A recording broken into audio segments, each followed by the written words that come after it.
Let's talk about some profit. But before we do that, maybe you should consider that we're going to be going into the fan art section as per usual. So, the very first piece, before we get into talking about for-profit profits, moving the goalposts, as they are so apt to do, is from Sirius, or Jiri the Sea Serpent. It is a Suris. A Squirrel Suris. A Suris, if you will. Next, we have one from Ravana. This one was not given with any context, but honestly, there is something about those eyes. They feel just ever so slightly more blurry than the rest of the picture, and something about it makes that stare unsettling to me. Like, the picture is wonderful, but I don't know if this is somebody staring at me with endearment, or if they're about to bonk me. So, Ravana, thank you very much for the piece. And as always, everyone, thank you very much for your pieces in the fan art section. If you would like any of your art to be featured on the channel, the best way to do so is to drop it in the fan art section. Well, art that pertains to the channel, rather.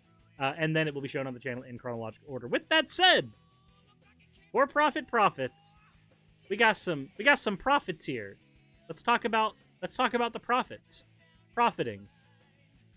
President Trump is still the Cyrus, and he still has unfinished business. And we've gone in depth on that before. So, President Trump has unfinished business. Okay? That sounds very vague. I wonder what unfinished business he has. Is it perhaps something to do with stopping the evil Democrats from sucking the blood from children? And he still has the Isaiah 45 assignment to take down Babylon, which... Wait. To take down Babylon. My dude, this is the United States. This is not Babylon. I'm sorry that you have wound up somehow in the wrong country. But this is not that one. This is this one. The United States of America.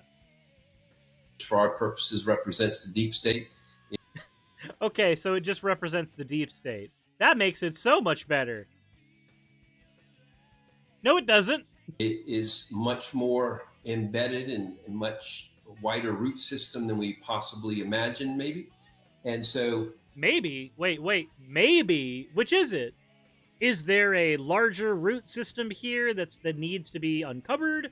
Where, I guess, a lot of these deep state conspiracies end up with either there are globalists who are trying to control the United States currency and microchip everybody and all that, or the QAnon version of it where they're trying to suck life force out of children.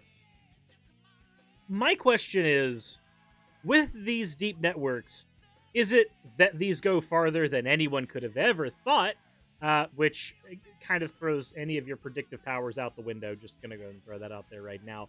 Or is it that you're just making shit up, and you're just trying to make things sound way more dire than they are? Let me be clear. Before some genius comes into the comment section and goes, aha, but there are pedophiles in power, and they do control X, Y, and Z. Yes, people do in fact exist that have power in the world, and they do in fact abuse that power. Like, thank you for becoming an adult and understanding that very basic problem. I get it. There are people who should not have power in the world. There are people who have power and use that power unduly to hurt the most vulnerable people in our societies. I get it. The fact that those people exist, which is like a base thing you have to accept in reality, as terrible as it is not evidence of any of your QAnon conspiracy bullshit. Before we continue with the video, I want to go ahead and throw out that fun reminder that we are on YouTube, so if you haven't subscribed already, please consider doing so. It would be an immense help for the channel, and those numbers really do mean a lot. And if you want to catch any of what goes on this channel live, then the best thing you can do is head over to Twitch and hit that follow button over there so you can know when I go live there. Alrighty, I'll stop taking up your time here. Back to the video. The timetable is driven by God. You know, there's an aspect of people ask why we don't know that the prophetic doesn't get those things. There's a whole lot of things that the Lord is not revealing. It's not just because they're bad prophets. Wait, I have a question. Steve Schultz and Johnny and Elizabeth Enlow. What would be the identifying factor? What would be the identifiable difference between a prophet who's just a bad prophet? They make bad predictions, and a prophet who is only receiving some of the information from God so that they could not make accurate predictions, and are therefore making predictions that are so vague we would accept them anyway, or are making predictions that just don't come to pass because they have incomplete information. What would be the identifying factor between this first bad or false prophet and this second, slightly less informed than we would want prophet?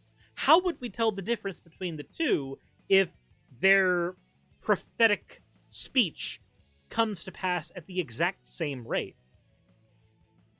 By what factor would we use to determine one over the other?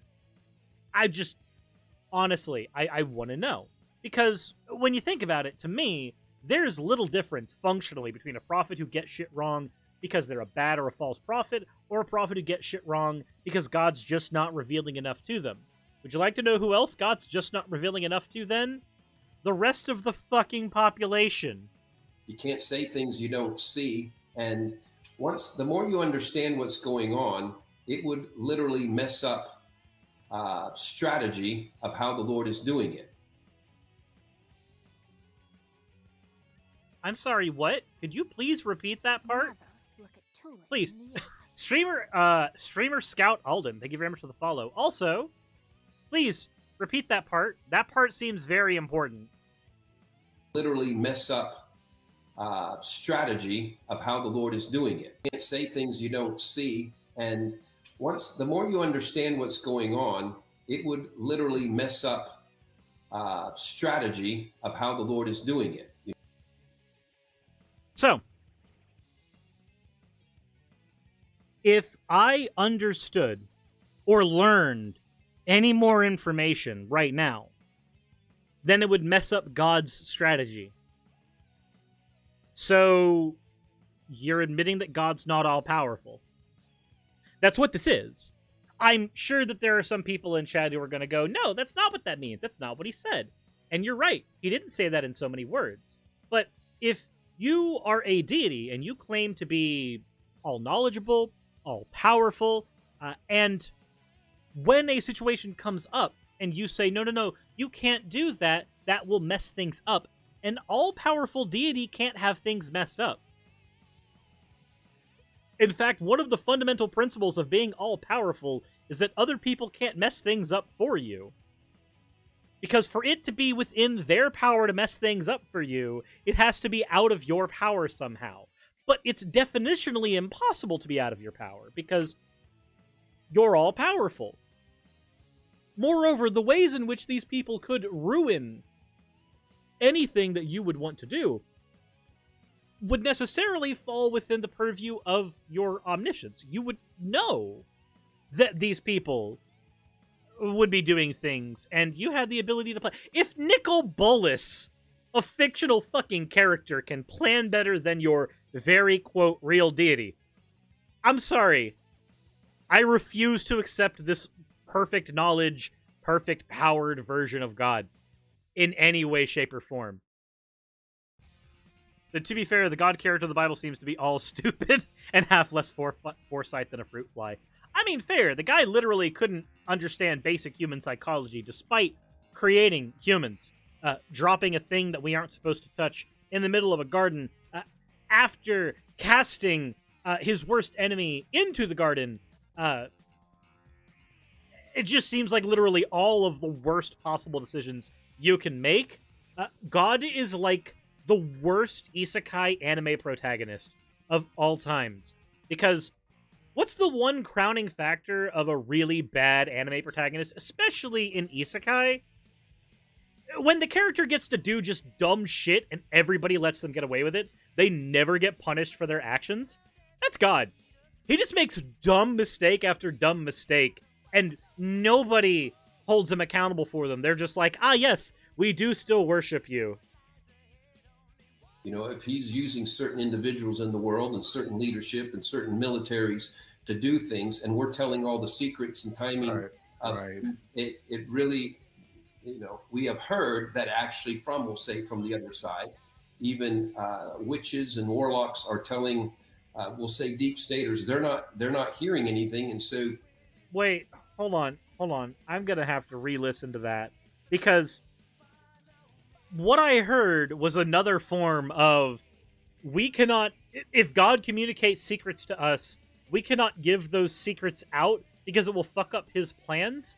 My dude, please, by all means, could you publicly say every single thing, every prophetic thing that God reveals to you? Because I want to have a long-running just stream of information proving that everything you say is bunk. Again, I go back to the previous thing.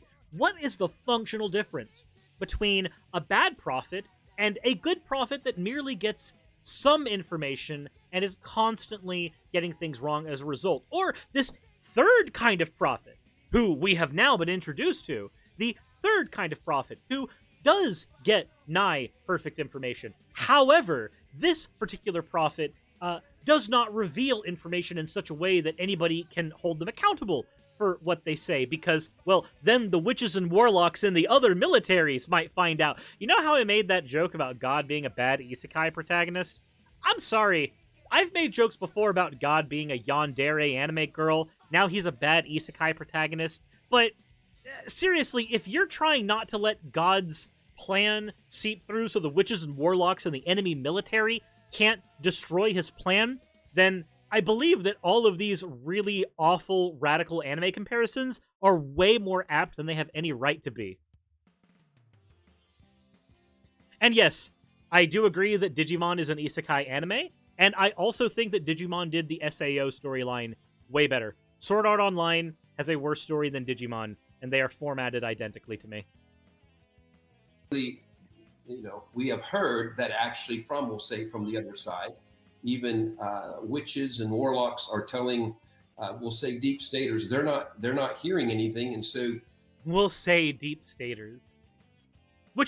They're really witches and warlocks, but we'll say deep staters. They are told to listen in on the prophetics, on the prophetic channels, on the prophets, to hear what's going on. The prophetic channels?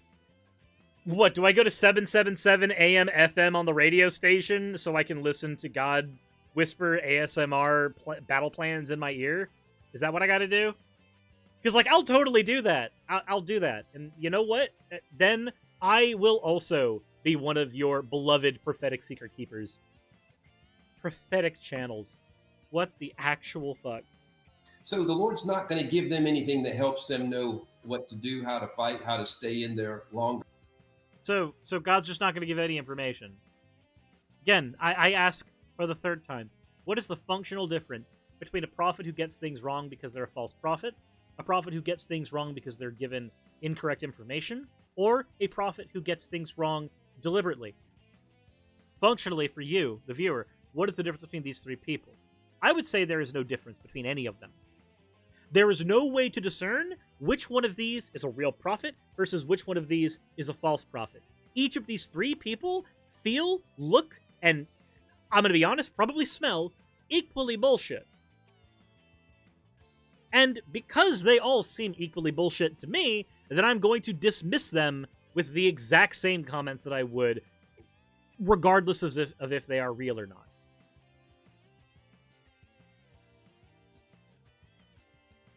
Because there's no way for me to tell the difference. This is just moving the goalpost. You've moved the goalpost so far away that we actually cannot take anybody who calls himself a prophet or somebody who listens to prophetic channels. We can't take any of them seriously. It is impossible to. This is not me trying to say that if you're a Christian, I am against your religion, or if you're any religion at all that claims to have some form of prophecy. I am just asking you that if you are a part of one of these religions, please engage in some level of critical thinking. when it comes to people who claim to be the voices of your deity. Please, don't let charlatans pilot your life. These are people who have to move the goalposts like this, because if they don't, then they lose their legitimacy as prophets. These are what we call for-profit prophets. They have to move these goalposts because they rely on these prophetic things, in many cases, for their career.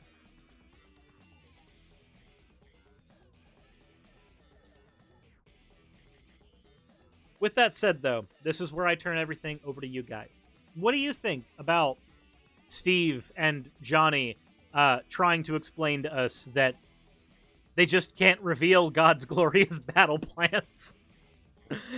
I just want to know what you guys think of it. With all that said, though, thank you all for watching. If you haven't subscribed already, please consider doing so. Please hit the like button if you haven't already. Follow over on Twitch if you haven't already. And if you want to support the channel and what I do, the best way to do so is by checking the description if you're over on YouTube, or under the video if you are over on Twitch for ways you can support the channel. With all that said, as always, everyone, thank you, and Internet Video Tagline,